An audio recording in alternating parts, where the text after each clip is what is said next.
금이환양은 비단 옷을 입고 고향에 가는 것입니다. 그야말로 성공하고 출세해서 보무도 당당하게 일가 친척들에게 선보이는 축하의 자리에 비단 옷을 입게 되지요. 반갑습니다. 셋단자 752강입니다. 오늘은 비단 100자를 중심으로 하는 4개의 한자를 셋단자로 해석해 보겠습니다. 먼저 중심자로 사용될 비단 100자입니다. 비단 100자는 비단을 의미하지요. 비단은 명주실로 짠 광택나는 피력입니다. 가볍고 빛깔이 우아하여 촉감이 부드러운 최고급 옷감이지요. 이 비단 100자는 말할 백자와 두건 건자로 구성되었지요. 그 중에 말할 백자는 말하다는 뜻이 있고 두건 건자는 두건입니다. 그리고 이 두건 건자가 부수로 사용되게 되면 보통 사람으로 해석합니다.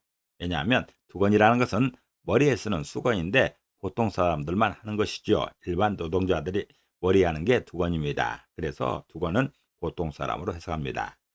그래서 비단 백자는 보통 사람도 말하게 하는 게 비단이라 표현하고 있습니다. 다시 말해서 보통 사람들도 비단 옷을 입게 될 때는 말할 기회가 있다는 것이죠. 보통 사람들이 비단 옷을 입을 일은 거의 없습니다. 일생에 한두 번밖에 없는 것이죠. 그 중에 한 번이 혼인할 때입니다. 혼인할 때 비단 옷을 입게 되는 것이죠.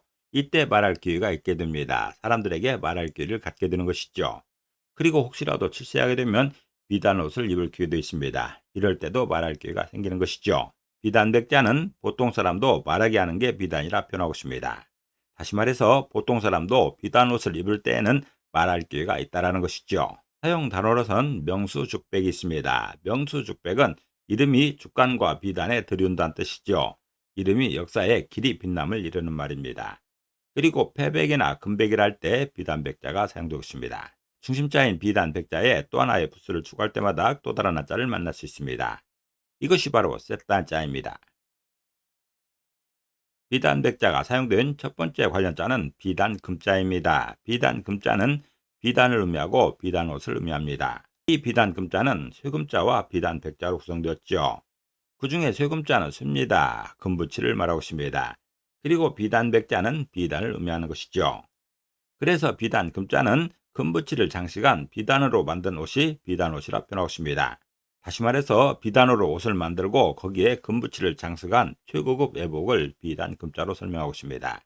이렇게 비단으로 옷을 만들고 금붙이로 장식하고 있습니다. 이곳저곳에 장식하고 있는 것이죠. 이런 예복이 비단옷입니다. 왕족을 비롯한 귀족들이 입는 옷인 것이죠. 그래서 이 비단옷은 최고급 예복입니다.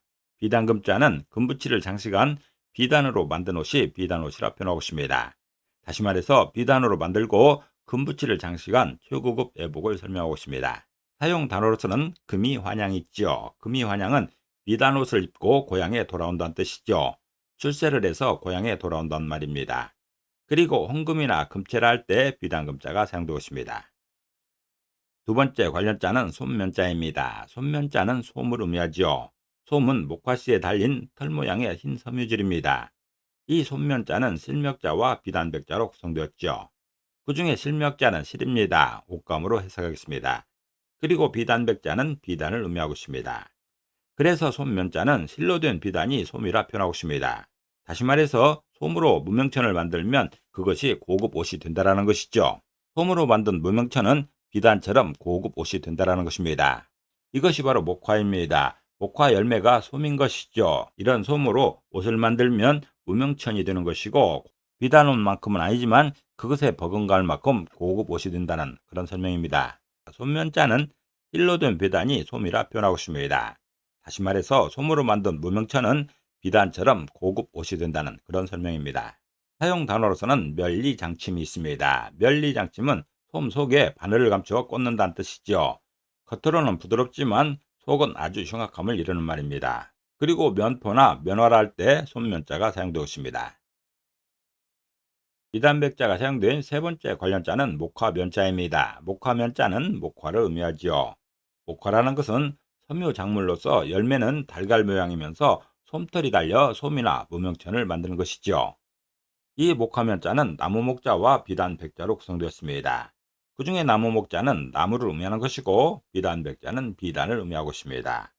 그래서 목화면자는 나무로 된 비단이 목화라 표현하고 있습니다. 다시 말해서 목화나무의 열매로 무명천을 만들면 고급 옷이 되는데 이 옷이 비단과 버금간다는 그런 설명입니다.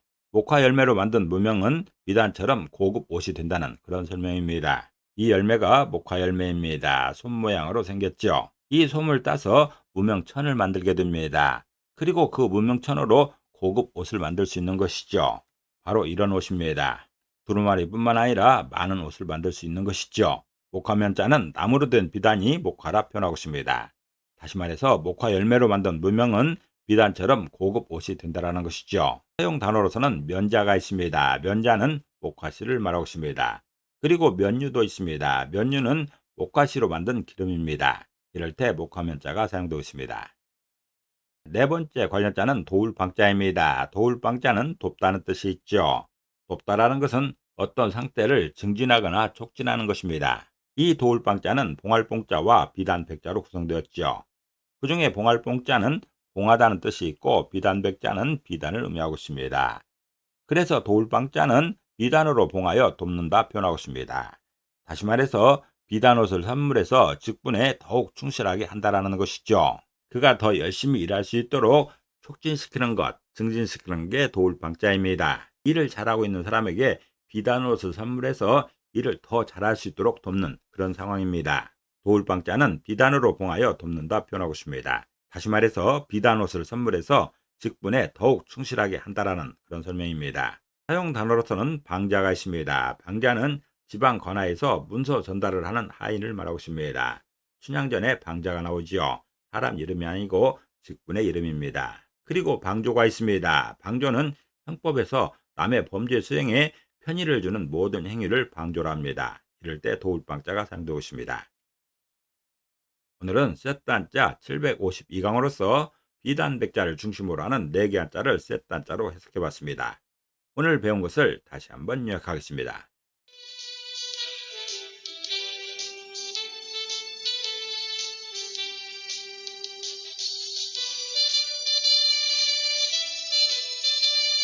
오늘도 평안을 기도합니다. 감사합니다.